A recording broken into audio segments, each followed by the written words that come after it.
আসসালামু আলাইকুম গাইস, কেমন আছেন? আশা করি সবাই ভালো আছেন। আসলে আজকে আবার প্রত্যেক দিনের মতো কাজে চলে আসছি। তো আসলে কাজ করতেছি, সেটা আপনারা দেখতেছেন।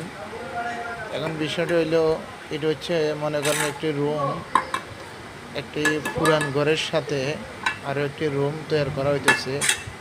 কথা বুঝছেন নি? তো রুমটা আসলে মনে করেন রুম হচ্ছে লম্বাতে 17 ফিট, পাশে হচ্ছে 11 ফিটের মতো হবে। তো এখানে মনে করেন 1700 ইটের মতো লাগতেছে। কথা বলছেন, এটা আগে মনে করেন ওয়াল করার আগে নিচে ফ্লোরটা কমপ্লিট করে দিছি। ওইখানে কাজ করতে একটু সুবিধা হইতেছে। তো আপনারা দেখেন আমার কাজগুলো আসলে কেমন লাগতেছে, একটু ভালো মন্দ কমেন্টের মাধ্যমে জানাবেন আর শেয়ার করে দিবেন ইনশাল্লাহ।